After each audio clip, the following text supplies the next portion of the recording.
اعوذ باللہ من الشیطان الرجیم بسم اللہ الرحمن الرحیم الحمد للہ رب العالمین وصلی اللہ علی محمد وآلہ الطیبین الطاہرین اما بعد بسم اللہ الرحمن الرحیم۔ دوستان عزیزان، مستقل طور سے آپ ملاحظہ کر رہے ہیں کہ یہ زمانہ فتنوں کا زمانہ ہے اور یہ زمانہ یقیناً دھوکے کا زمانہ ہے۔ لوگوں کے اذہان کو دور کرنے کے لیے اور لوگوں میں فتنہ فساد پھیلانے کے لیے، لوگوں کی صفوں کو تمزیق کرنے کے لیے کچھ لوگ روزانہ اور آئے دن کچھ نہ کچھ ڈرامہ کرتے رہتے ہیں۔ جن ڈراموں میں سے ایک ڈرامہ جو اس وقت چل رہا ہے وہ قرآن مجید کا سہارا لے کے قرآن مجید کے خلاف آواز بلند کی جا رہی ہے کہ یہ قرآن ایکتا پسند نہیں ہے، یہ قرآن، اس قرآن میں آیات دوسروں کی جانب سے داخل کر دی گئی ہے، یہ قرآن سالم نہیں ہے، صحیح نہیں ہے، تحریف شدہ ہو گیا ہے۔ افسوس ہوتا ہے کہ آج فرنٹ پر وہ لوگ آ گئے ہیں کہ جن کا قرآن سے کبھی کوئی رابطہ نہیں رہا۔ کم از کم اگر کوئی بولے تو قرآن کو پہلے سمجھے تو صحیح، قرآن کو پہلے جانے تو صحیح، اور پھر تقریر میں باقاعدہ سوشل میڈیا پر کہہ رہے ہیں کہ یہ کتاب تو رسول اللہ نے جمع ہی نہیں کی تھی، رسول اللہ کے بعد جمع ہوئی ہے۔ افسوس کی بات ہے، اگر اس نے تھوڑا سا اسلام کو پڑھ لیا ہوتا، دین کو سمجھ لیا ہوتا تو ایسی بات نہ کرتا۔ جبکہ ہمارے یہاں ثابت ہے کہ یہ کتاب اللہ کی کتاب رسول اللہ کے زمانے میں جمع ہوئی تھی۔ رسول اللہ نے اس کی جمع آوری کا اہتمام کیا تھا۔ رسول اللہ نے قرآن مجید کو زیادہ اہمیت دی تھی۔ کیا اس نے روزانہ کی علماء کی تقاریر میں نہیں سنا ہے؟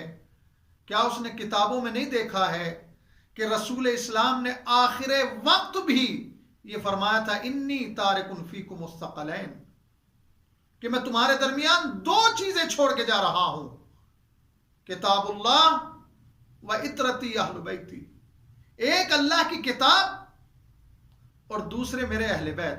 اگر کتاب رسول اللہ کے زمانے میں تھی ہی نہیں، بعد میں جمع ہوئی، تو رسول اللہ نے پھر چھوڑا کسے؟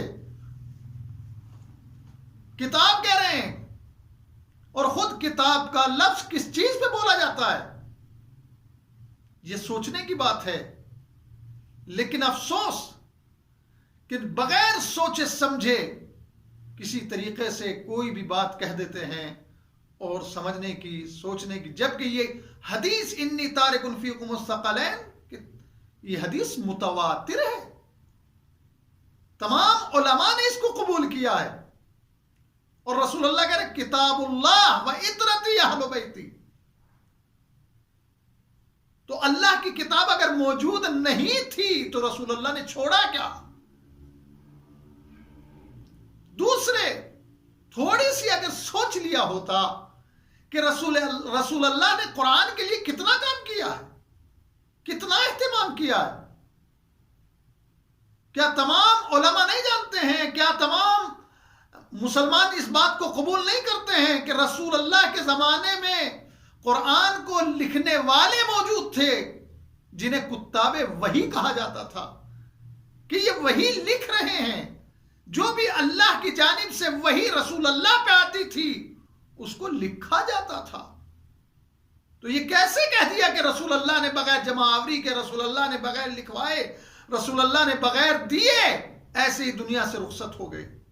تو لہذا اس کا مطلب یہ ہے کہ انہیں ابھی دین کا معلوم نہیں ہے، ابھی انہیں شریعت کا معلوم نہیں ہے، ابھی انہیں اسلام کا معلوم نہیں ہے.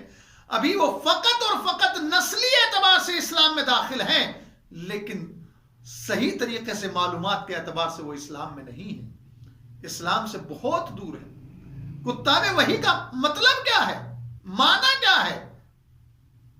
اور یہ نہیں کہ کتاب وحی ایک تھا، نہ کتاب جمع ہے، کہ جو وحی کو برابر لکھتے رہتے تھے، مسلسل لکھتے رہتے تھے، سب کے پاس موجود. تو کہاں سے یہ بات آ گئی کہ رسول اللہ نے قرآن مجید کو اپنے بعد ایسے ہی چھوڑ دیا تھا، رسول اللہ نے جمع نہیں کیا تھا، رسول اللہ نے قرآن لکھوایا نہیں تھا، بعد میں لکھا گیا؟ کس نے کہا؟ دوسرے اگر یہ مان لیا جائے، نعوذ باللہ کہ اس کتاب میں اگر مان لیا جائے، ایک لہجے کے لیے سوچ لیا جائے کہ اس کتاب میں کچھ آیتیں باہر سے داخل ہیں، تو پھر جو قرآن دعویٰ کر رہا ہے کہ اگر تم میں ہمت ہے تو اس جیسا کلام لے آؤ، پھر اس کو کہاں لے کے جائیں گے؟ اس کا مطلب آیت جھوٹ کہہ رہی ہے کہ تم میں قدرت نہیں ہے کہ تم قرآن مجید کی آیتوں کے مطابق لے آؤ. قرآن مجید کی آیتوں جیسی کوئی آیت بنا لو، بن نہیں سکتی. تو پھر یہ رضوی، یہ کوئی اور جو بھی ہے، وہ کہاں سے؟ لہذا یہ سب خام خیالی اور غلط فکر کا نتیجہ ہے. یہ فقط اور فقط کچھ نہیں ہے، فقط پروپیگنڈا کرنا ہے، فقط اختلاف کرنا ہے، فقط انتشار کرنا ہے اور امت کو بانٹنا ہے، اور اپنے آپ کو ہمیشہ لوگوں کے سامنے اپنے آپ کو لانا منظور ہے. باقی کچھ بھی نہیں ہے. انہیں دین کا معلوم نہیں ہے، یہ دین کو سمجھتے نہیں ہیں، دین کو جانتے نہیں ہیں، فقط اپنی فکروں سے، اپنے خیالوں سے دین کو اجاگر کرنا چاہتے ہیں. نعوذ باللہ من الشیطان الرجیم. اور ہم پرزور مذمت کرتے ہیں ایسے افراد کی کہ جو ایسی حرکتیں، ناشائستہ حرکتوں کو انجام دے رہے ہیں اور اس طریقے کے فتنے اور ناامنی پھیلانا چاہتے ہیں. یہ حقیقت میں لوگوں کو آپس میں لڑانا چاہتے ہیں، حقیقت میں مذہب سے کھلواڑ کرنا چاہتے ہیں اور مذہب کا مذاق اڑانا چاہتے ہیں. لہذا ہم پرزور مذمت کرتے ہیں اور ہمیشہ کرتے رہیں گے. اور یقیناً ہر مسلمان کا فریضہ ہے کہ جو بھی کتاب اللہ کے خلاف بول رہا ہے اس کے خلاف آواز اٹھنی چاہیے اور اس کا واقعاً انکار ہونا چاہیے، اور اس کو حقیقت میں اس طریقے سے آسانی سے گزرنا نہیں چاہیے. والسلام علیکم ورحمۃ اللہ وبرکاتہ.